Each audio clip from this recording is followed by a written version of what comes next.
ቃሉ ምንድን ነው የሚለው?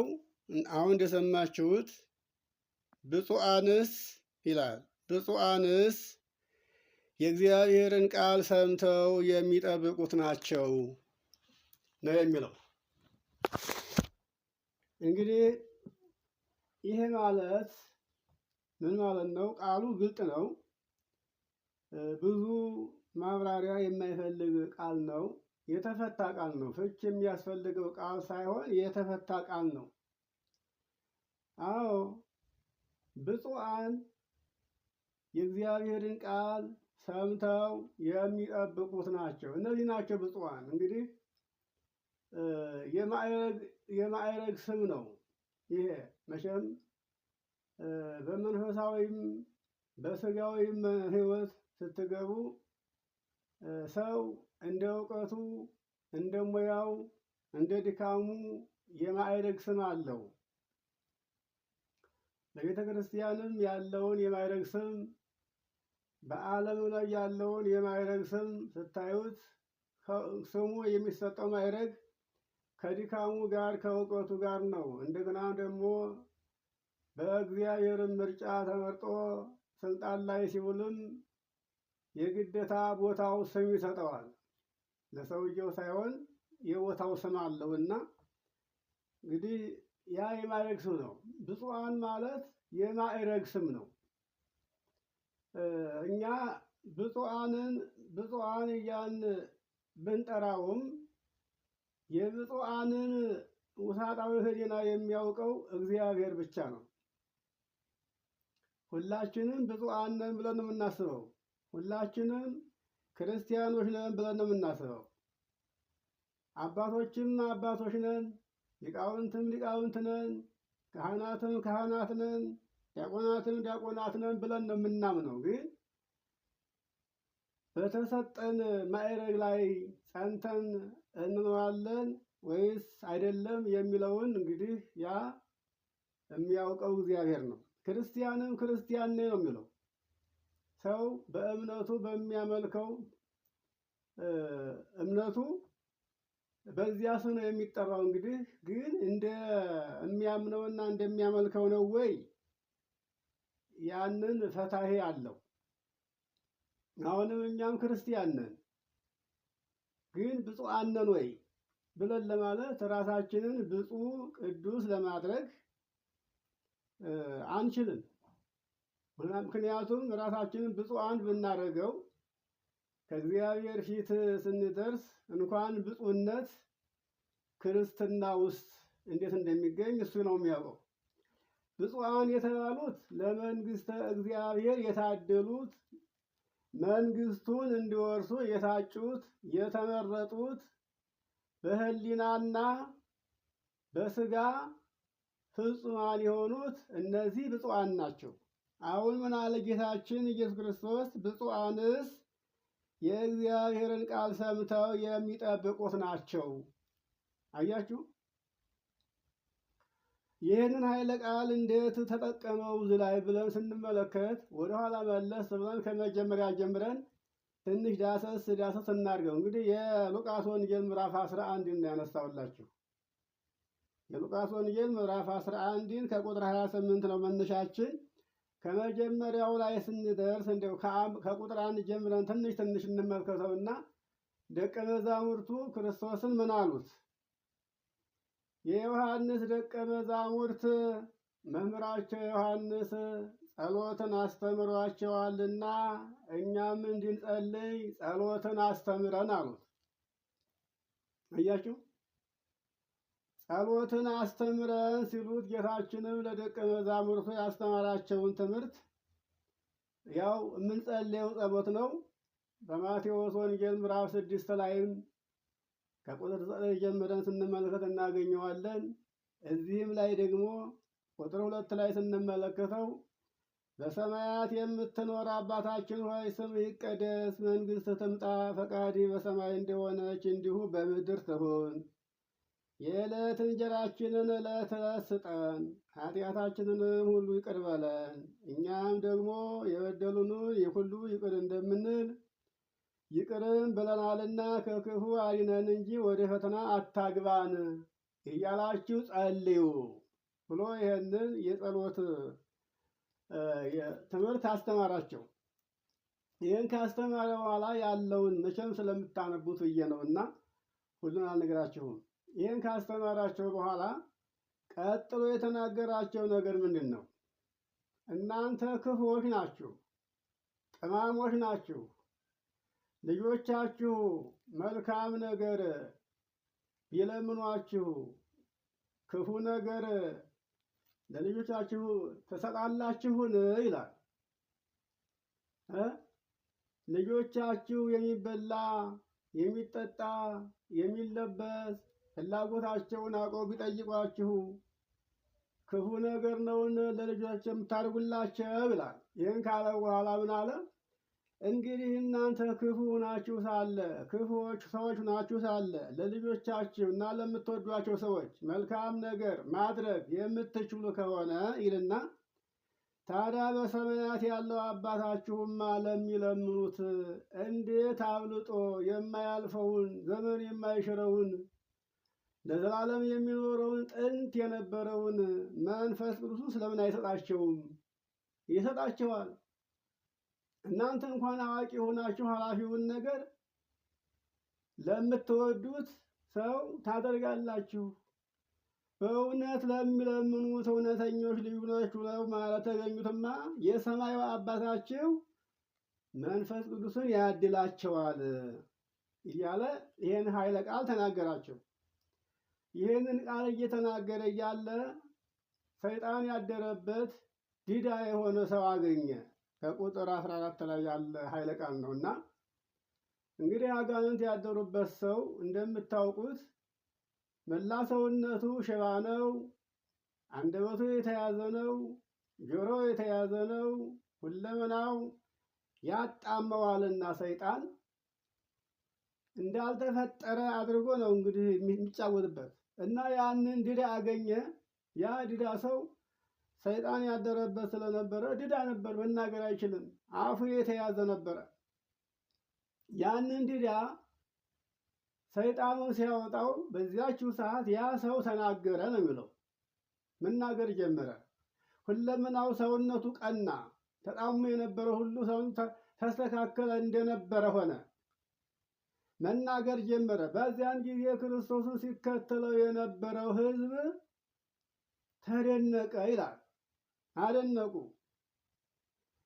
ነገር ግን ይልና ከእነርሱ አንዳንዶቹ ስራውን የሚከታተሉ እሱን ለማጥመድ የሚከሱበትን መንገድ እየፈለጉ በክፋት የሚከታተሉ ሰዎች ነበሩና የዚያ ዲዳ ሰው ከዚያ ከሰይጣን ጋር ተላቆ አንደበቱ መፈታቱ እንደ ጦር ሆነባቸውና ምን አሉ? በብዔልዜቡል በአጋንንት አለቃ አጋንንትን ያወጣል አሉት። ተመልከቱ። በብዔልዜቡል በአጋንንት አለቃ አጋንንትን ያወጣል አሉት። መቼስ አንድ ጊዜ እግዚአብሔር ያራቃት ነፍስ እግዚአብሔርን መለማመጥ አትችልም። እግዚአብሔርን የጎዳው እየመሰላት እግዚአብሔርን በቃላት ጦር የወጋው እየመሰላት ከእግዚአብሔር ጋር ግብ ግብ ነው ስራዋ። እንግዲህ አሁንም ያለውን የሰውን ልጅ ሕይወት ስትመለከቱት በዚያ መልክ ነው ያለው። እንደው እኛም ያለን እየመሰለን ነው እንጂ እውነት ለመናገር ብናስብ መካከል ላይ ያለ ነው። ወይም ወደዛኛው ወይም ወደዚህኛው ሳንሆን መሀል ላይ ነው ያለ ነው። መንታ መንገድ ላይ ነው ያለ ነው እና በአጋንንት አለቃ በብዔልዜቡል አጋንንትን ያወጣል ሲሉት፣ ሌሎቹ ደግሞ ሲፈትኑት ከሰማይ ምልክት ከእርሱ ይፈልጉ ነበርና ምልክት ለፈለጉት ሰዎችም ምንድን ነው ያላቸው? እንግዲህ እርሱ ሀሳባቸውን አወቀና ምን አላቸው? እንዲህ አላቸው፣ እንግዲህ እርስ በርሷ የምትለያይ መንግስት ሁሉ ትጠፋለች፣ ቤትም በቤት ላይ ይወድቃል አላቸው። አያችሁ፣ እርስ በርሷ የምትለያይ መንግስት እርሷ ትጠፋለች። አዎ እንግዲህ መንግስትና መንግስት ካልተስማሙ፣ በአነጋገር በሐሳብ ካልተግባቡ የሚፈጠረው መገለባበጥ ነው። አንዱ ይገለበጣል፣ አንዱ ይገለበጣል። የማይቀር ነው። መቼም በሁለቱ መካከል ሁለቱም እኩል አይኖሩም። አንዱ ተሸናፊ ነው። በእግዚአብሔርና በዲያብሎስ መካከል ሌላ ኃይል የለም። ያሉት ኃይሎች ሁለቱ ናቸው። ዲያብሎስና እግዚአብሔር ምንጊዜም ጦረኞች ናቸው። ግን እግዚአብሔር አይሸነፍም። ተሸናፊው ማን ነው? ዲያብሎስ ነው። ዲያብሎስ ደግሞ አቅሙን አያውቅም። የማይሸነፈውን እግዚአብሔርን ሁልጊዜ ሲወጋ ይኖራል። ሄዶ ሄዶ ግን ወዳቂው ተሸናፊው እሱ ነው። ከመከራ አይወጣም። ክብር የለውም። ጸጋውን ያጣ ነው እና እርስ በርሷ የምትለያይ መንግስት ሁሉ ትጠፋለች አለ። ቤት በቤት ላይ ይወድቃል ሲል አሁን እንግዲህ ቤት የተባለው እኛ ቤት ብሎ ሲጠራ የምናውቀው እኛ የሰራነውን ቤት የጭቃ ቤት ይመስለናል። ይህ ቤት የተባለው ሰው ነው። ክርስቶስ ሲያስተምር ይህንን ቤት አፍርሱት በሶስት ቀን አነሳዋለሁኝ ብሎ ሲናገር ሰዎቹ በቤት ነው የተረጎሙት። በዛ በድንጋዩ በጭቃው ነው የተረጎሙት። እሱ ግን ራሱን ነበረ። ያው እንግዲህ በመስቀል ላይ ሰቅለው እንደሚገሉት እንደሚቀበር በሶስተኛው እንደሚነሳ ነገራቸው። ግን ለብዙዎቹ ለጥቂቶቹ ሚስጥሩ የገባቸው በኋላ ነው። ለደቀ መዛሙርት ሐዋርያትም ለካ ይህን ቤት አፍርሱት በሶስተኛው ቀን አነሳዋለሁ ያለው ለካ ስለ ስጋው ነበርን ያሉት በኋላ ነው። እና ቤት በቤት ላይ ይወድቃል ሲል አንዱ በአንዱ ላይ ይነሳል። አዎ ያፈርሰዋል፣ ይገለዋል ይላል። ይሄኛውም ዛሬ ይሄኛውም ቢያጠፋው ለዚህኛው ደግሞ ኃይለኛ ያለበት ያስነሳበታል። እሱንም የሚያጠፋ የሰውን ደም ያፈሰሰ ደሙ ይፈሳል ተብሎ ተጽፏልና ማለት ነው። ይህንን ካለ በኋላ እንግዲህ እኔስ በብዔልዜቡል አጋንንትን የማወጣ ከሆንኩ ልጆቻችሁስ በማን ስም ያወጧቸው ይሆን አላቸው።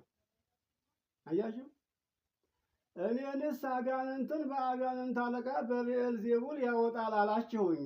የእናንተ ልጆች በማን ስም ያወጧችሁ ይሆን?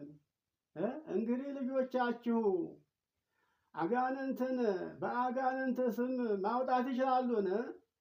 የእናንተ ልጆች አጋንንትን በእግዚአብሔር ስም ሲያወጡ ያን ጊዜ ልጆቻችሁ ይመሰክሩባችኋል አላቸው። ተመልከቱ። ይህንን ከተናገረ በኋላ እርኩስ መንፈስ ከሰው ልጅ በወጣ ጊዜ እረፍትን እየፈለገ ውሃ በሌለበት ቦታ ይዞራል። አያችሁ፣ በሰው ላይ ሰልጥኖ ይኖር የነበረው ሰይጣን ከሰው ልጆች በወጣ ጊዜ ውሃ የሌለበት ቦታ እየፈለገ ይዞራል። ግን ውሃ የሌለበት ቦታ ካላገኘ ቀድሞ ወደ ነበረበት ቦታ ይመለሳል አላቸው። ያ ውሃ የሌለበት ቦታ የተባለው ሰው ነው። እግዚአብሔር መንፈስ ቅዱስ ያደረበት ከሆነ ከዚያ ሰው ወጥቶ ሲሄድ እግዚአብሔር ያላደረበት ሰው ካላገኘ በስተቀር እግዚአብሔር መንፈስ ቅዱስ ያደረበት ከሆነ እግዚአብሔር ባለበት ቦታ ሰይጣን አይኖርም፣ አይቀርብም። ውሃ መንፈስ ቅዱስ ነውና እንግዲህ ውሃ በሌለበት ቦታ የተባለው ሰው ነው። ውሃ የተባለው መንፈስ ቅዱስ ነው። ከነበረበት ሰውዬ ወጥቶ ሌላ እንዲሁ ባዶ የሆነ ሰው ካልተገኘ እግዚአብሔርን የሚያስተናግድ በእግዚአብሔር ፍቅር የሚኖር ለእግዚአብሔር ሕግ የተገዛ ለቃሉ የተገዛ ቃሉን የሚጠብቅ ከሆነ በዚያም ቤት ሲሄድ ቅዱስ ነው፣ በዚያም ቤት ሲሄድ ቅዱስ ነው፣ በዚያም ቤት ያለው እግዚአብሔር ነው። ስለዚህ ቦታ ካጣ የግዴታ መሆን ያለበት ወደ ነበረበት ሰው ይመለሳል። ወደ ነበረበት ሰው ሲመለስ ደግሞ ያ ሰው ነጽቶ ተቀድሶ ተጠርጎ ኃጢአቱ ተራክፎ ያገኘዋል። ያን ጊዜ ከሱ የከፉ አጋንንትን 7 አጋንንትን ያመጣና ተመልሶ ይገባበታል። እንግዲህ እሱም አጋንንት ነው። ከአጋንንትም የከፋ ደግሞ አጋንንት አለ። ከሱ የከፉ አጋንንትን ያመጣበታል፣ ይዞ ይመጣል። ያን ጊዜ ያን ሰው ድል ይነሳውና ያድርበታል። ለዚያ ሰው ከቀድሞው ክፋቱ ይልቅ የኋለኛው ክፋቱ ይብስበታል ይላል። አያችሁ፣ ይሄ ማለት እንግዲህ ሁላችንም በእውነት ከእግዚአብሔር ርቀን ነበረ፣ ተመልሰን ንስሐ ገባን፣ ኃጢአታችን በደመ ክርስቶስ ታጠበ፣ በክርስቶስ ሞት በክርስቶስ መስዋዕትነት ሕይወትን አገኘን፣ ከጨለማው ዓለም ወጣን፣ ከፍዳው ነጻን፣ ክብርን አገኘን። አሁን ያንን ክርስቶስ ዋጋ የከፈለበትን ሕይወት ረሳነውና ዘነጋነውና ተመልሰን ለዛ ለጠላታችን ቀድሞ ሲጫወትብን ለነበረው ጠላት ክፍት ሆነን ተገኘን። የተመቻቸን ቦታዎች ሆነን ተገኘን። ለዚህ ነው አሁን ዓለሙ ስታዩት እግዚአብሔርን የማያውቅ እግዚአብሔርን የማይፈራ ሰው ለሰው ጨካኝ ሆኖ የምታዩት ለዚህ ነው። ሰይጣን ስላደረበት ነው። እንግዲህ እስኪ ያውት እግዚአብሔርን የሚፈራ እግዚአብሔርን ፈርቶ ጥሩ ነገር አስቦ ጥሩ ነገር የሚናገር የለም። ሁሉም ለራሱ የሚሮጥ ለራሱ የሚተጋ ራሱን ብቻ ለማኖር እንደው በሁሉም በስልጣኑም በሀብቱም በሁሉም ነገር ራሱን ብቻ ሊያኖር የፈለገ ሰው ብቻ ነው የሚታይበት። ሰውን ካላጠፋሁኝ መኖር አልችልም እስከ ማለት ድረስ ማለት ነው። እና ይሄ ጊዜ ማለት እንግዲህ ይሄ ጊዜ ነው። ታዲያ በዚህ ላይ አንዲት ሴት ምን አለችው? ክርስቶስን ተመልከቱ።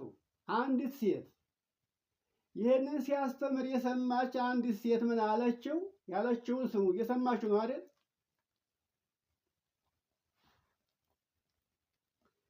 ክርስቶስ ይህን በሚናገርበት ሰዓት አንዲት ሴት ምን አለች? አንተን ድምጿን ከፍ አድርጋ አንተን የተሸከመች ማኅፀን እና አንተ የጠባሃቸው ጡቶች አለች ብፁዓን ናቸው። ተመልከቱ። አሁን ከላይ ያለውን እንደሰማችሁት የተናገረውን ያስተማረውን የሰጠውን መልስ ሰምታ ተመልክታ ከዚያ ሁሉ ሕዝብ መካከል በጣም ጮኸችና አንተን የተሸከመች ማኅፀንና አንተ የጠባሃቸው ጡቶች ብፁዓን ናቸው አለችው። ብፁዓን ናቸው። በዚህ ጊዜ ክርስቶስ ምንድን ነው ያላለ? ሴትዮዋ ብፁዓንስ አለ የእግዚአብሔርን ቃል ሰምተው የሚጠብቁ ናቸው። ብፁዓን እነዚህ ናቸው። ይኸውላችሁ አሁን ይሄ ብፁዓን ለመባል የሚያበቃን ስራ ሰርተን እንድንገኝ ነው ወገኖች። እኛ ሰው መቼም በትንሽ ነገር ያደንቀናል፣ ያመሰግነናል። የሰው ምስጋና ከየትም አያደርስም።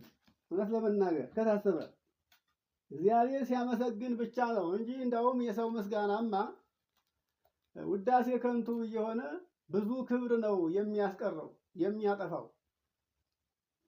እና እነዚህ ብፁዓን የተባሉት ሰዎች ብፁዓን በእግዚአብሔር ብቻ የሚታወቁ ብፁዓን የማዕረግ ስም ነው፣ የቅድስና ስም ነው፣ የሐዋርያት ስም ነው፣ የነቢያት ስም ነው፣ የጻድቃን ስም ነው፣ የሰማዕታት ስም ነው።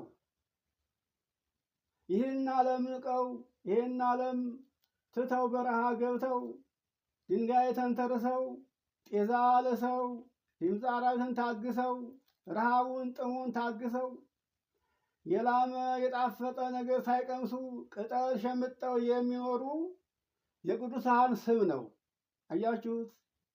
እኛ እየበላን እየጠጣን በስጋችን ብዙ እርካታ እያገኘን ደስ እያለን ከስልጣን ጋር ከገንዘብ ጋር ከስጋ ድሎት ጋር ተቆራይተን ብፁዓን የሚለውን ስም ለማግኘት አይመስለኝም።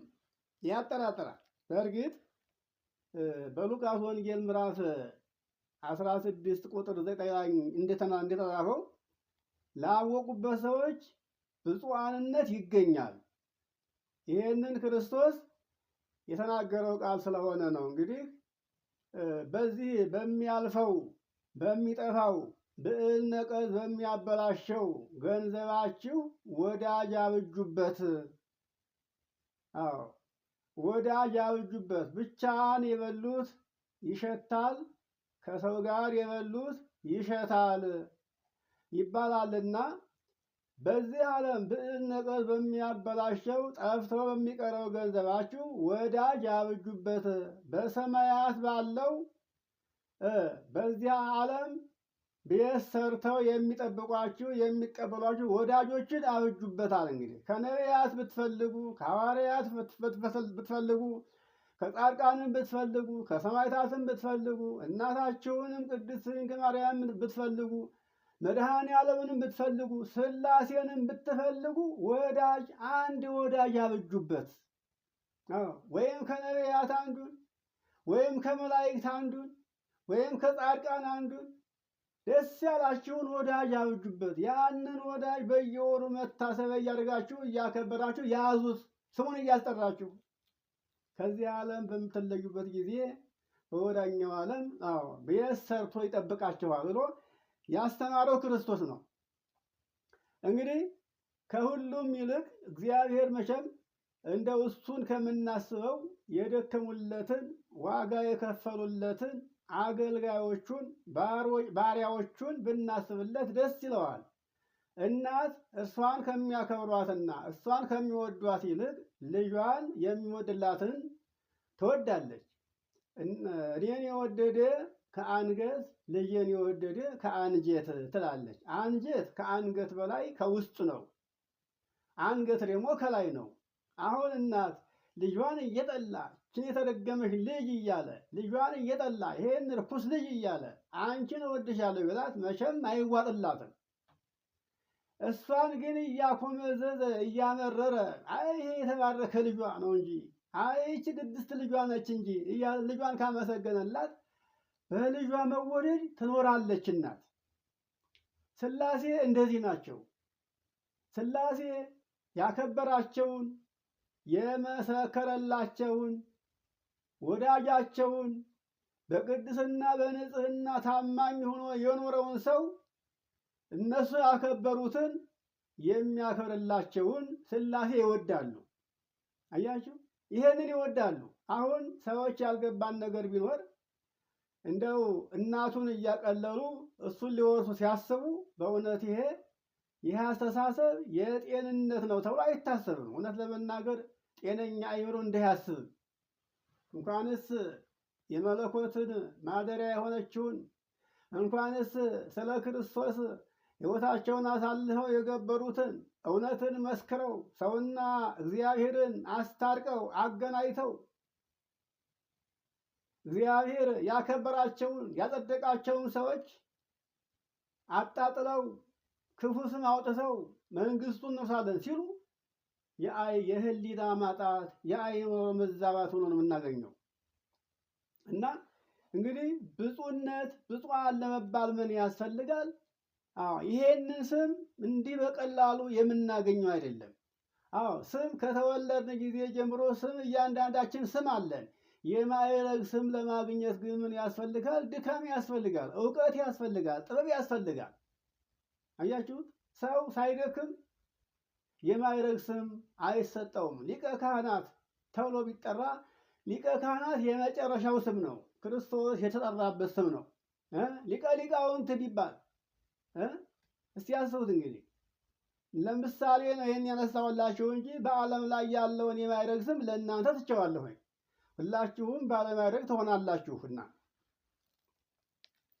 እና ይሄ ብፁዕነት ብፁዓንስ ይልና ብፁዓንስ የእግዚአብሔርን ቃል ሰምተው የሚጠብቁት ናቸው። አሁን እዚህ ላይ ስንመለከት የእግዚአብሔርን ቃል ጠብቀን መገኘት እንችላለን ወይ?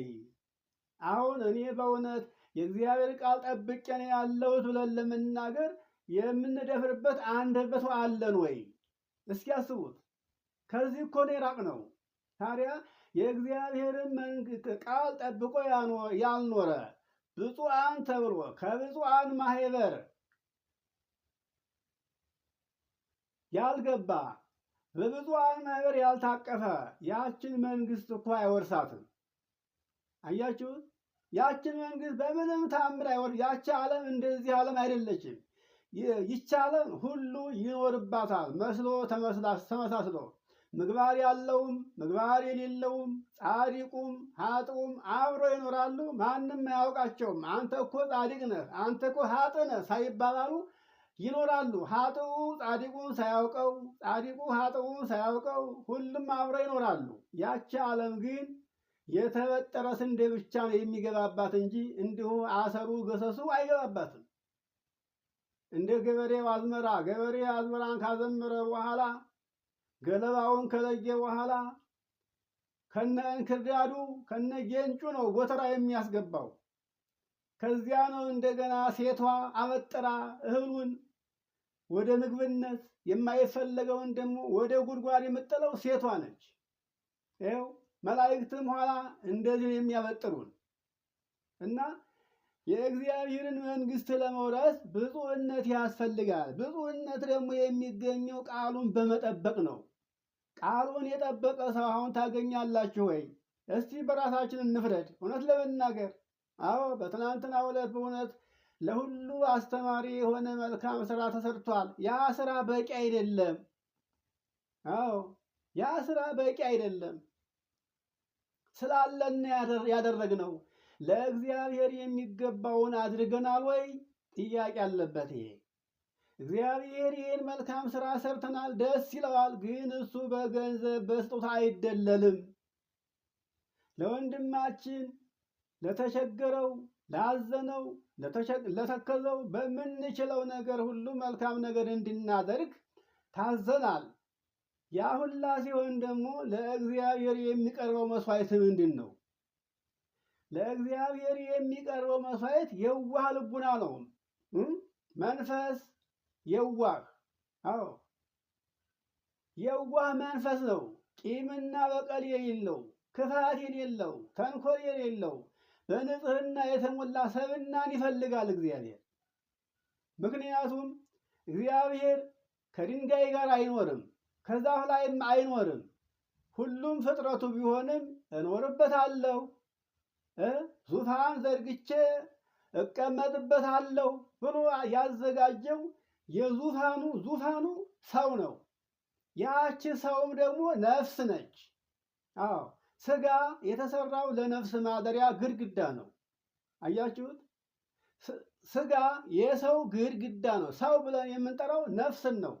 እግዚአብሔር መጀመሪያ አዳምን እንፍጠር አይደለም ያለው፣ ሰውን እንፍጠር ነው ያለው። ሰውን ከፈጠረ በኋላ ግን ስም አወጣለት። ምን አለው? አዳም አለው። ሰው የተባለው ነፍስ ነበርና ሰውን ከፈጠረ በኋላ ሰውን የሚያሳድርበት ግድግዳውን ገደገደ እግዚአብሔር። በ666 ገመድ ግድግዳውን ገመደው እንዳይወድቅ። 666 ጅማት የወንዶች 333 ጅማት የሴቶች እንደሆነ ይናገራል ሊቃውንቱ። መጽሐፉም ይሄን ይላል ዘፍጥረትን ትርጓሜው ስንመለከት እና ግድግዳውን ካቆመው በኋላ በጅማት ካሰረ በኋላ ጭቃ ለሰነው። ይሄም ስጋ ነው። ከለሰነ በኋላ ምን ያደረገ? ልዩ የሆነች ለዛች ለነፍስ ልዩ የሆነ ማደሪያን ደምን ሞላ። አያችሁ፣ ደምን ሞላ። ይሄ ሁሉ እንግዲህ የሆነበት እግዚአብሔር ያንን ሰው በዚያ በተቀደሰ ሕንፃ አሳድሮ በዛች ነፍስ አድሮ ሊመሰገንና ሊመለክ የፈለገ እግዚአብሔር ከዚህ ሰው ምን ይፈልጋል ያላችሁ እንደሆነ ቃሉን ሰምቶ የሚጠብቅ ለቃሉ ተገዥ የሆነ ከቃሉ የማይተላለፍ ዝንፍ የማይል ሰው ይፈልጋል። እስቲ አሁን ታዲያ ይህን ቃል ጠብቆ የሚገኝ የትኛው ሰው ነው? በገዳም ብትሄዱ ሁሉም ሕገ ወጥ ነው። ሰው እኮ ቀሚስ ስለለበሰ፣ ቆብ ስለደፋ፣ ካባ ስለለበሰ፣ ሻሽ ስለጠመጠመ አይደለም ቅድስና። ቅድስና ምግባር ነው። አዎ የቅድስና መለያው ምግባር ነው። በሁሉም ዘንድ ስታዩት ትችት፣ ክፋት፣ ተንኮል፣ ትዕቢት፣ መናናቅ፣ ሐሜት፣ ቅሚያው፣ ዝርፊያው፣ ንጥቂያው ነው ያለው። እንግዲህ ይሄ ባለበት ታዲያ ብፁዕነትን እንዴት እናገኘዋለን? እግዚአብሔር ጌታችን አምላካችን ኢየሱስ ክርስቶስ ለብፁዓንማ የተናገረውን ኃይለ ቃል ስለ ብፁዓንማ የተናገረውን ኃይለ ቃል በዮሐንስ ወንጌል ምዕራፍ 17 ቁጥር 9 ላይ ስንመለከት እናገኘዋለን። አስቡት እንግዲህ የተነሳንበትን የትምህርታችን መነሻ ሳንረሳ የዮሐንስ ወንጌል ምዕራፍ 17 ቁጥር 9 ላይ ያለውን ኃይለ ቃል ስትመለከቱ ምንድን ነው የሚለው? ክርስቶስ ለይቶ ነው እኮ የተናገረው። እንደው በደፈናው ድፍና አድርጎ የተናገረው ምንም ኃይለ ቃል የለውም። አያችሁ? እስቲ እናንተ መጽሐፍ ቅዱስ ይዛችኋል አይደለም? አውጡ፣ አብረን እንመልከተው ይህን ቃል ምን ይላል? ቁጥር 9 ላይ ዮሐንስ 17 9 ላይ ምን ይላል? እኔ ስለ እነዚህ እለምንሃለሁ። አያችሁት? ስለ እነዚህ እለምንሃለሁ፣ ስለ ዓለም ግን አልለምንህም። አያችሁት? ዓለም የሚባለው ሰው ነው። ሰው ከሌለ ምን ይባላል? ምድረ በዳ ነው ይባላል። በዳ ምንም የሌለበት በዳ፣ ምድረ በዳ። ሰው ያለበት ግን ዓለም ነው። ዓለም ሰው ነውና ከሰማይ በታች ከምድር በላይ መካከሉ ያለው ሰው ከሌለ ጫካ ነው፣ ዱር ነው፣ ምድረ በዳ ነው። ስሙ ይሄ ነው። ሰው ያለበት ግን ዓለም ነው። ስለ ዓለም አልለምንህም አለ። እነማን ናቸው ዓለም? ቃሉን ሰምተው የማይጠብቁ፣ ቃሉን ሰምተዋል ለቃሉ የማይታዘዙ፣ ለቃሉ ተገዥ ያልሆኑ፣ ከሕጉ ያፈነገጡ ሰዎች ናቸው። ከሕግ ላፈነገጡት ቃልን ስላልሰሙት ሰዎች ግን አልለምንህም። እኔ የምለምንህ ስለ እነዚህ እለምንሃለሁ፣ ስለ ሰጠኸኝ ሰዎች እንጂ ስለ እነዚህ እለምንሃለሁ፣ የአንተ ናቸውና። መጀመሪያ የአንተ ነበሩ፣ ለእኔ ሰጠሃቸው። የእኔም የሆነ ሁሉ የአንተ ነው፣ የአንተ የሆነም ሁሉ የእኔ ነው። ስለዚህ እኔም በእነሱ ከብሬአለሁ፣ ስለ እነዚህ እለምንሃለሁኝ አለ። ስለነማን? ቃሉን ስለተቀበሉት ለቃሉ ተገዥ ስለሆኑት ሰዎች እለምንሃለሁ፣ ማልድሃለሁኝ። ተመልከቱት እንግዲህ አሁን ብፁዓን እነማን ናቸው? ክርስቶስ የሚማልድላቸው የሚለምንላቸው ሰዎች ናቸው። ከነሱ ውጭ ለሆነ ግን የእግዚአብሔር ቃል አንዲት ለነጠበችው ሰው ግን ክርስቶስ አይለምንም፣ አይጸልይም፣ አይማልድም። ወገኖቼ ይኸውላችሁ ክርስቶስ ስለሁላችን እንዲማልድልን፣ እንዲጸልይልን፣ እንዲለምንልን ምን መሆን አለብን? ቃሉ ሊገዛን ያስፈልጋል። ዝም ብሎ መስማት አይደለም፣ ማንበብም አይደለም፣ ማስተማርም አይደለም። ምንም እኛን ሰው ሊያደርገን የሚችለው ብፁዓን የሚያሰኘን እግዚአብሔር ዓይኑን ከኛ ላይ እንዳይነቅል የሚያደርገው ነገር ቢኖር ምንድን ነው? የልቦናችን ቀናነትና ታማኝነት፣ የሰውነታችን ንጽሕና፣ እውነተኝነት ነው። እስኪ ራሳችን እንፈትሸው። ሌላውን አሻግረን ሳንመለከት ራሳችን የመጣንበትን ዘመን እንመልከተው። ከልጅነት እስከ እውቀት ድረስ ያለ የሰራነው ስራ ምንድን ነው ብለን አሁን እንኳን እያረጀን እያፈጀን እኮ አልቆምንም። ከክፋታችን፣ ከትዕቢታችን፣ ከተንኮላችን አልቆምንም እኮ። በዚህ ነው ተጠምረን ያለው ነገር ይገርማችኋል። እንኳንስ ሰው ይዘን ለመዳን ይቅርና ራሳችን እንኳን ለማዳን የማንችል እኮ ሆነን ነው የምንገኘው። እስኪ አስቡት እና እኔ ስለ እነዚህ ስለሰጠኸኝ ቃልህን ንገር ብለህ የነገርከኝን፣ አስተምር ያልከኝን፣ ስበክ ያልከኝን ቃልህን ሰጠኋቸው፣ ተቀብለዋል፣ አምነዋል። ይህን ቃልህን የሰሙ የተቀበሉ አንተና እኔ ባለንበት ከእኛ ጋር አንድ የሆኑ ዘንድ ጠብቃቸው። አያችሁ፣ ጠብቃቸው ተብለው የተለመነላቸው የተጸለየላቸው ብፁዓን ናቸው። እና ስለ ብፁዕነት መስካሪው ክርስቶስ ነው። ሰውማ በራሱ ጊዜ ራሱን ይቀድሳል፣ ራሱን ከፍ ከፍ ያደርጋል። ግን ራሱን ከፍ ከፍ ቢያደርግም ውርደቱ ደግሞ አይቀርም። በእግዚአብሔር ዘንድ ዝቅ ያለ ነው፣ የተዋረደ ነው የሚሆነው። እና የእግዚአብሔር ቤተሰቦች እንግዲህ ብፁዓን ለመባል የሚያበቃ ስራ ከሌለን የእግዚአብሔርን መንግስት ልንወርስ አያስችለንም። ብፁዓን ለመባል የሚያበቃ ስራ ሰርተን መገኘት አለብን። ከኃጢአት መለየት መራቅ አለብን። አዎ እንግዲህ አሁን እዚህ ላይ ያነሳሁላችሁ ዮሐንስ 17 ቁጥር 9 ላይ ያነሳሁላችሁ ክርስቶስ እንደሚማልድ ማላጅ እንደሆነ የቃል ተነግሯል። ብዙ ጊዜ ሮሜ ምዕራፍ 8 ላይ ያለ ኃይለ ቃል ያው እንግዲህ ሊቃውንቱን እንደ ጦርነት አው በዚህ ዙሪያ ይፋልጣሉ፣ ይዋጋሉ። ክርክሩ ቅልጥ በዚህ ምክንያት ስለ አማላጅነት እውነት ለመናገር ከተነሳ ጳውሎስ አልተናገረውም። አማላጅነትን አማላጅ ነኝ ብሎ የተናገረው ባለቤቱ ነው። ማን? ክርስቶስ ነው። ምን ብሎ ካላችሁ የሉቃስ ወንጌል ምዕራፍ 22ን ቁጥር 31 ላይ ያለውን ኃይለ ቃል የተመለከተ ስንመለከት እንዲህ የሚል ኃይለ ቃል እናገኛለን። ሉቃስ 22 ቁጥር 31 ላይ ምን ይላል ክርስቶስ? ጴጥሮስ ስምዖን ጴጥሮስ ሆይ ይላል ጌታችን ሲናገር። ስምዖን ቁጥር 31 ላይ ስምዖን ሆይ እነሆ ሰይጣን እንደ ስንዴ ሊያበጥራችሁ ለመነ። አያችሁ፣ ሰይጣን እንደ ስንዴ ሊያበጥራችሁ ለመነ፣ እኔ ግን እምነትህ እንዳይጠፋ ስለ አንተ አማለድኩ። አያችሁ፣ ይሄ ቃል የተናገረው መቼ ነው ያላችሁ እንደሆነ ከመስቀሉ አስቀድሞ ነው። ቀራንዮ ሳይወጣ በመስቀሉ ጊዜ ክርስቶስ በሚያዝበት ሰዓት ሐዋርያት ሁሉ እንጥለውት እንደሚሸሹ እንደሚክዱት አናውቀውም እንደሚሉት ብቻውን እንደሚቀር ያውቃልና ጴጥሮስን ምን አለው? ጴጥሮስ ሆይ አለና እነሆ ሰይጣን እንደ ስንዴ ሊያበጥራችሁ ለመነ፣ እኔ ግን እምነትህ እንዳይጠፋ ስለ አንተ አማለድኩ ይልና አንተም አለው በተመለስክ ጊዜ። አያችሁ፣ ጴጥሮስ እንግዲህ ጌታውን አላውቅም ብሎ እንደሚክድ 3 ጊዜ ዶሮ ሳይጮህ 3 ጊዜ እንደሚክደው ጌታው ተናግሮበታል። ጴጥሮስ ግን ለጊዜው የሚሆነውን ስለማያውቅ ምሎ ተገዝቶ ነበረ። ሰዓቷ ሲደርስ ግን ክርስቶስ ጋር ሊቆም አልቻለም። አላውቀውም ብሎ ካደ።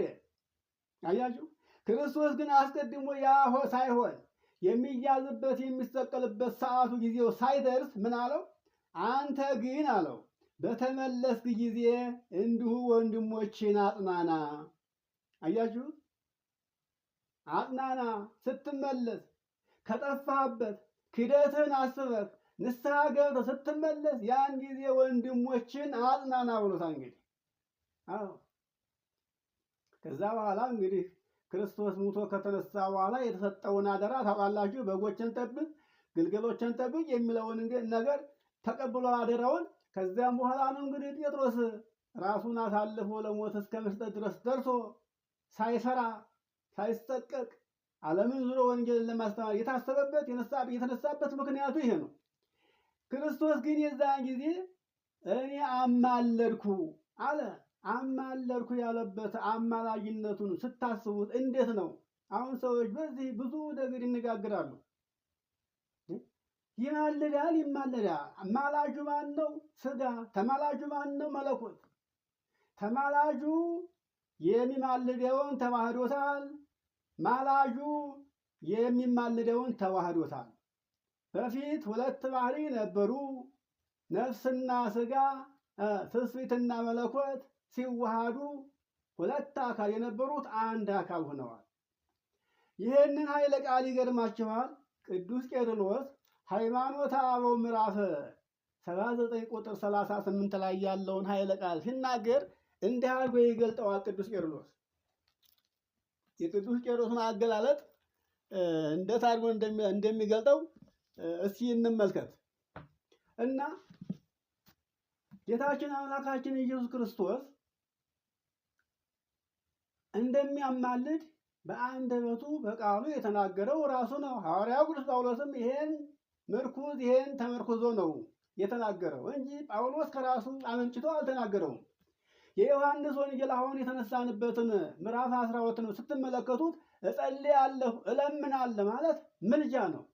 እንደገና ዕብራውያን ምዕራፍ 5 ከቁጥር 7 ጀምሮ እስከ 10 ያለውን ስንመለከት ይሄን ቃል ነው የምናገኘው። እንግዲህ እለምናለሁ እጸልያለሁ ማለት ይሄ ሁሉ ማማለድ ነው።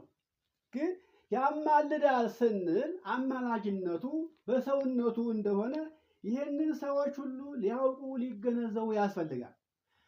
ቅዱስ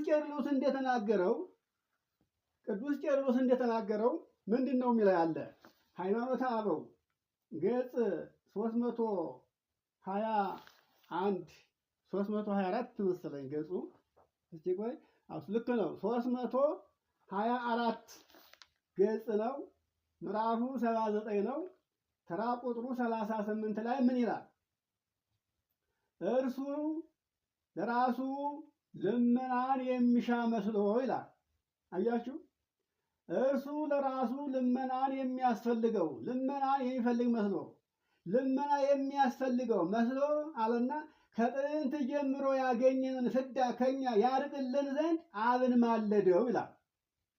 አያችሁ፣ ከጥንት ጀምሮ ያገኘንን ፍዳ ከኛ ያርቅልን ዘንድ አብን ማለደው ይልና አብ እንዲያስበን ከእሱም እንዳይለየን ስለኛ አብን ይማልድ ዘንድ ባህሪያችንን ነስቷልና።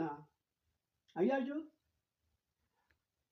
ከእሱ እንዳንለይ ሁልጊዜ ሲያስበን እንዲኖር አብን ይማልድልን ዘንድ አብን ስለኛ አብን ለመማለድ ባህሪያችንን ነስቷልና። አያችሁ፣ አሁን እንግዲህ ምልጃ ያለ ከኛ ባህሪ ነው። መማለድ ደግሞ የእሱ ባህሪ ነው። የእኛ ባህሪ የእሱን ባህሪ ይለምናል፣ ይማልዳል። አያችሁ፣ ይሄ ነው። አሁን መለኮት እንዳይማልድ መለኮት ነው፣ ፈጣሪ ነው። የሶስቱ አካላት ባህሪ መለኮት ነው። ይሄ መለኮት ሶስት አካላት አሉት። ለነዚህ ለሶስቱ አካላት ባህሪያቸው አንድ መለኮት ነው። አንድ መለኮት በአንድ መለኮት የሚኖሩ ሶስቱ አካላት ከሶስቱ አካል ወደዚህ ዓለም መጣ። እንግዲህ ወደዚህ ዓለም ሲመጣ መለኮቱን ባህሪውን ጥሎ ነው የመጣው ይባላል? አይባልም እኮ። ባህሪ አንድ ነው፣ አካላት ሶስት ናቸው። ከሶስቱ አካላት አንዱ አካል ወደዚህ ዓለም መጣና ሰው ሆነ። አስቡት። ሲመጣ ግን ባህሪውን ጥሎ አልመጣም። እኛም እኮ የትም ቦታ ብንንቀሳቀስ እኮ ባህሪያችን ጥሎን እንኳን እንንቀሳቀስም፣ ከነ ባህሪያችን ነው። ያለ ባህሪውን ከቤቱ አስቀምጦ የሚንቀሳቀስ ሰው ፍጡር የለም። ሰው ብቻ አይደለም፣ ማንኛውም ፍጡር ነፍስ ያለችው ተንቀሳቃሽ ሁሉ ባህሪውን ጥሎ አይንቀሳቀስም፣ ከነ ባህሪው የሚንቀሳቀሰው። ባህሪያችን ምንድን ነው? ሰው ነው። ነፍሴን አስቀምጬ ስጋዬን የትም ቦታ ደርሰና ብለው አይሆንም እኮ። አያችሁ፣ ሰው ነፍሱን ከቤቱ አስቀምጦ ስጋውን የትም ቦታ ደርሰና ብሎ አይንቀሳቀስም ያለ ነፍሱ። ነፍስም ደግሞ ያለ ስጋዋ እዚህ ቦታ ደርሰና በተባለ አትንቀሳቀስም። ይኸውላችሁ እንግዲህ ነፍስም ያለ ስጋዋ መንቀሳቀስ አትችልም። ስጋም ያለ ነፍሱ መንቀሳቀስ ያለ ባህሪው መንቀሳቀስ አይችልም። እና መለኮት ወደዚህ ዓለም ሲመጣ ባህሪ የሶስቱ ባህሪ አንድ መለኮት ሲሆን ከነ ባህሪውን የመጣው የተዋሃደ ድንግልን የተዋሃደው በስጋ ያደረው ከነ ባህሪ ነው ያደረው። ወልድ መጣ ሲባል ያ ባህሪ ያ መለኮት ነው ወደዚህ ዓለም የመጣው። ይሄ ሲሆን ደግሞ ወልድ ከአባቱ ዲና ተለይቶ አይደለም። አያችሁ፣ በዚህ ዓለም 33 ዓመት ሲኖር ከአባቱ ዲና አልተለየም። እና አሁን ክርስቶስን እግዚአብሔርን ይማልዳል ሲባል የሚማልደው ስጋን የተዋሃደው መለኮት የሚማልደው መለኮት የተዋሃደው ባህሪ ስጋ ነው። ይሄንን ቅዱስ ቄርሎስ ይሄንን ኃይለ ቃል እንዲህ ብሎ ነው የገለጠው እና አብን ይማልድ ዘንድ እኛንም ከሱ እንዳንለይ ከሱ ጋር መኖር እንችል ዘንድ አብን ለመማለድ ይችል ዘንድ የእኛን ባህሪ አድርጓልና ስለ እኛ አብን ይማልዳል። ይማልዳል።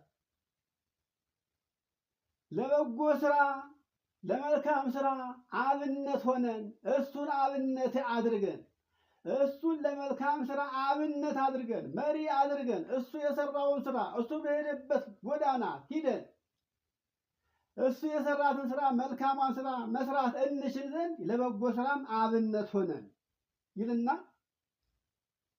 ሰው በመሆኑ ከአብ እርዳታን የሚፈልግ መስሎ ይላል። ቀጥሎ ሰው በመሆኑ ስጋን በመልበሱ የሰውን ባህሪ በማድረጉ እርዳታን ከአብ የሚፈልግ መስሎ አለ ለእኛ ትንሣኤን አዘጋጀልን። አያችሁት? ለእኛ ትንሣኤን አዘጋጀልን። እንግዲህ ለእኛ ይህን ሲያዘጋጅ እሱ ከአብ የሚያስፈልገው መስሎ ነው ያለው ቄርሎስ ሲነገር። ለእሱ የሚያስፈልገው መስሎ ለእሱ አያስፈልገውም። አብን እየማለድን ከአብ ጋር መኖር እንድንችል ከእሱ እንዳንለይ ሁልጊዜ እሱም እኛን እያሰበ እኛም እሱን እያሰብን መኖር እንድንችል ባህሪያችንን ባህሪ ያደረገልን። ይህንን ነው እኮ ዮሐንስም ቅድም ዮሐንስ ወንጌል ላይ 17ን እስከ መጨረሻ ብንመለከቱ እኛ ባለንበት እነሱም ከእኛ ጋር አብረው ይኖሩ ዘንድ ከእኛ ጋር አንድ ይሆኑ ዘንድ ጠብቃቸው።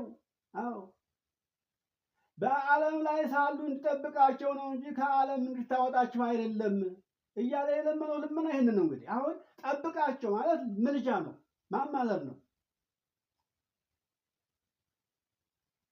እና አሁን ይህንን እንግዲህ ክርስቶስ እንዲህ እያለ የሚለምነውና የሚጸልየው ለእነማን ነው ከተባለ ለዚህ ዓለም አይደለም። ዓለሙማ እንደ ስጋ ፍላጎቱ እየሄደ ነው ያለው፣ ከፍላጎቱ ጋር ነው ያለው። እየቀማ እየዘረፈ እየገደለ እያታለለ እያጭበረበረ እያመነዘረ ሰውነቱን እያረከሰ አንደበቱን እያረከሰ ነው ያለው። ለዚህማ እንዴት ይለምናል? ለነቢዩ ለኤርምያስ እንኳን አፍክን አትክፈትብኝ ለዚህ ሕዝብ አስጸልይለት እኮ ነው ያለው ራሱ። በትንቢተ ኢሳይያስ ይሄ ክፉ ሕዝብ በአንደበቱ እግዚኦ እግዚኦ ይለኛል፣ ልቡ ግን ከኔ የራቀ ነው። ስለዚህ ይህንን ልቡን ሂድ አደንድንልኝ እኮ ነው ያለው።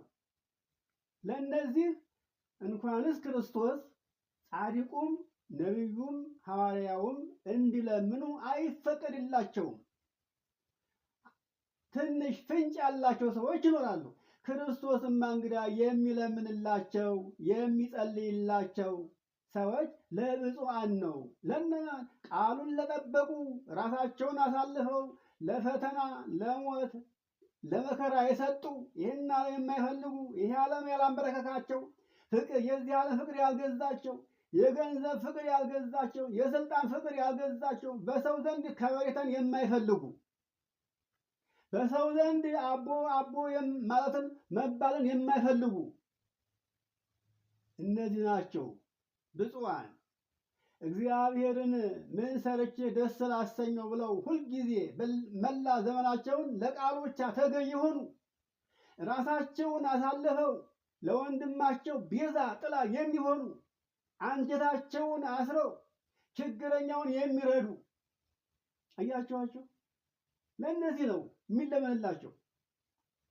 ብፁዓን ማለት እነዚህ ናቸው። ብፁዓን ማለት ክርስቶስ የሚለምንላቸው አባት ሆይ ይቅር በላቸው፣ የሚሰሩትን አያውቁምና ይቅር በላቸው፣ ከእኛ እንዳይለዩ ጠብቃቸው፣ እነሱ በዚህ ዓለም ናቸው፣ ከዓለም እንድታወጣቸው ሳይሆን በዓለም እያሉ ጠብቃቸው እያለ የሚለምናቸው እነዚህ ናቸው ብፁዓን። ስለዚህ አሁን ብፁዓንስ የእግዚአብሔርን ቃል ሰምተው የሚጠብቁ ናቸው። እንግዲህ ያቺ ሴት አንተን የተሸከመች ማኅፀን አንተ የጠባሃቸው ጡቶች ብፁዓን ናቸው ብትለው፣ ብፁዓንስ ቃሌን ሰምተው የሚጠብቁ።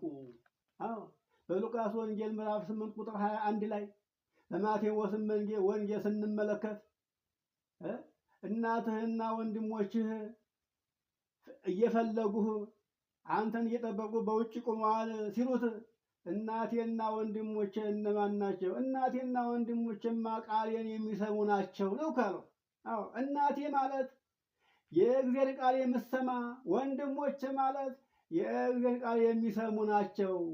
የእግዚአብሔር ቃል ከሚሰማ ውጭ እናቴ አባቴ አይደለም ነው ካላቸው እና ብፁዕነት የሚያሰኘን ሁላችንም ዛሬ በእውነት እየገዛን ያለውን ሳናውቀው እየተጫወተብን ያለውን ወዳጅ መስሎ ጠላት ሆኖ የተነሳብንን ስጋዊ ፍላጎታችንን ገታ አድርገን ወደ እግዚአብሔር እንድንመለስ እንድናስተውል ንስሐ እንድንገባ የቀማነው የበደልነው ነገር ካለ ያን ሁሉ ካሳ እንድንጠይቅ እንድንከፍል ይቅርታ እንድንጠይቅ የሚያስፈልግ ይሄ ነው። አሁን ሁሉም ደግ ሰው አለ ብለን የምንልበት አንድም ነገር የለም። ከእግዚአብሔር እንኳን ለምኖ አማልዶ ቸርነት ያሰጣል የምንለው ሰው የለንም። ምናልባት እንግዲህ ያለፉት የሞቱት በሕይወተ ነፍስ ያሉት ካልሆነ በስተቀር በሕይወተ ሥጋ ያለ ለማንም ቤዛ የሚሆን አይገኝም። አያችሁት? ስለዚህ ራሳችን ሰውን እንኳን ለመርዳት ለማዳን ብቃት ባይኖረንም ራሳችን እንኳን ለማዳን እንጣል። ለራሳችን መሆን እንችላለን። በእውነት ስንፍናው ካልያዘን በስተቀር ለሰውም መሆን እንችላለን። ሆኖም ግን ብንደክም እንኳን ራሳችን ማዳን ይቻለናል። አንደበታችንን መሰብሰብ፣ ከኃጢአት መለየት፣ የሥጋ ፍላጎትን መክታት፣ ዓለምን መጥላት፣ የዕለት ጉርስ የዓመት ልብስ ከሰጠን ምን ያስፈልገናል? ወፎችን ተመልከቱ። አያርሱ፣ አይቆፍሩ፣ በጎታ አይከቱ፣ ግን ሳይበሉ ሳይጠጡ አይኖሩም። እናንተማ ጸጉራችሁ እንኳን የተቆጠረች እኮ ናችሁ እኮ ነበር የተባልነው። እና እንግዲህ ዋናው ነገራችን ወደ ትምህርታችን መነሻ ልመለስና ብፁዓንስ የእግዚአብሔር ቃል ሰምተው የሚጠብቁ ናቸው ተብለዋልና የእግዚአብሔርን ቃል ሰምቶ ለመጠበቅ ምን ያህል ነው ጥንካሬያችን? እንደው ጭብጨባ ብቻ ነው? ሆሆ ብቻ ነው ወይስ ለቃሉ ምን ያክል ተገዝተናል? እስኪ ያስቡት። ወጣቶች ነን፣ እሳቶች ነን። ከሥጋ ፍላጎት ርቀናል ወይ? በራሳችን ጊዜ እንኳን ብቻችን ሁነን ራሳችን የምናረክስ ስንቶቻችን ነን? እስኪ ያስቡት። እግዚአብሔር የፈቀዳት ጊዜና ሰዓት እንኳን ደርሳ ረዳት ጓደኛ እስከሚሰጥን እንኳን መጠበቅ አቅቶን በራሳችን ብቻችን ራሳችን የምናረከስ ስንቶቻችን ነን? እስቲ ልብሳችን ራቁታችንን ገላችንን እያሳየን እንደ እንስሳ ሆነ ስንቶቻችንን እስኪዩት። በዚህ ሰሞን ታዲያ በዚህ ሰዓት ሰው አለ ብሎ ለመናገር ያስደፍራል? አያስደፍርም? አዎ እውነት ለመናገር በሰው ፊት ልብስ ለብሰን ስንታይ ነው እንጂ ብቻችን ስንሆን እኮ በእውነት ራሳችንም እናፍርበታለን። ገላችን የምናስበውን የምንሰራውን ስራ እናውቀዋለን። እና እንግዲህ ብፁዕ ለመባል ከብፁዓን ማህበር ለመቀላቀል የሚያስፈልገን ነገር ቢኖር ሁልጊዜ ቃሉ ሊገዛን ያስፈልጋል። ለቃሉ ተገዥ እንሁን።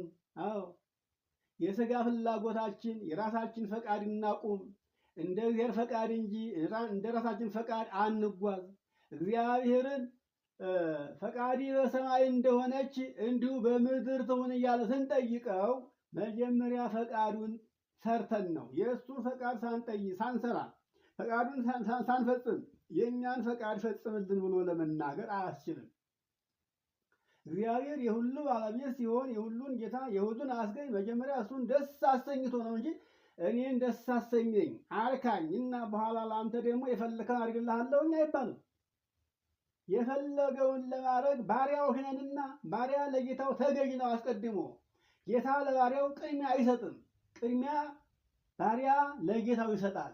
እኛ ባሪያዎች ነን። ቅድሚያ ለእግዚአብሔር ምን እንስጥ? ክብር እንስጥ፣ ፍቅር እንስጥ፣ እናክብረው፣ ሕጉን እንጠብቅ፣ ለሕጉ ተገዥ እንሆንለት። ይሄ ሲሆን እግዚአብሔር ለእኛ ያሰበውን ነገር ጮኸን ሳይሆን ለምነን ሳይሆን ተመኝተን ሳይሆን እሱ ራሱ ያዘጋጀው ነገር አለ እና እግዚአብሔር እንደ ሥጋ ፍላጎታችን ሁሉን ነገር አስተካክሎ አሟልቶ ከጤና ጋር ከእድሜ ጋር ከሀብት ጋር ከክብር ጋር ከመወደድ ጋር ከሞገስ ጋር እንዲያድለን መጀመሪያ ቆም ብለን እስካሁን በራሳችን ፈቃድ ተጉዘን ያመጣነው ለውጥ የለምና ከእንግዲህ እስካሁን በድያለሁ፣ አሳዝኛለሁ፣ ካሁን በኋላ ከንፈሬን ነክሼ እንደ ፈቃድ ይኖራለሁ ብለን ቃል ስንገባ ሀሳባችን ይፈጽማል፣ ችግራችን ይቀረፋል፣ እድሜ እንቀጥላለን። ፍላጎታችን ትዳር ከሆነ ትዳሩ፣ ልጅ ከሆነ ልጁ፣ ጤናው ከሆነ ጤናው፣ እድሜው ከሆነ እድሜው ሁሉን እናገኛለን። ምንም ብትሉ ምንም ብንል የኛ ፍላጎት ሁሉ ያለው በእግዚአብሔር እጅ ላይ ነው። እኛ ለእግዚአብሔር የተመቸን ዙፋኖቹ ስንሆን ራሱ ፈልጎ ደግሞ ለኛ ያስተካክለናል። አሁንና ፈቃዱን ፈጻሚ ሆነን ለቅዱስ ሥጋው ለክቡር ደሙ ለንስሐ በቅተን እንድንገኝ ዛሬን ሰዓታችን የነገዋ ሰዓት የኛ ትሁን። እንያት አንያት፣ እንረከባት አንረከባት አናውቅም። ይችን አናውቅም። ለንስሐ ወደ እሱ ለመመለስ በቃሉ ተገዥ ለመሆን ሕጉን ለመጠበቅ ፈጽሞ ጊዜ አይሰጠውም። ወገኖች ይህንን እንድናውቅ ያስፈልጋል ለማለት ነው። እንግዲህ የሉቃስ ወንጌል ምዕራፍ 11 ቁጥር 28 ላይ ያለውን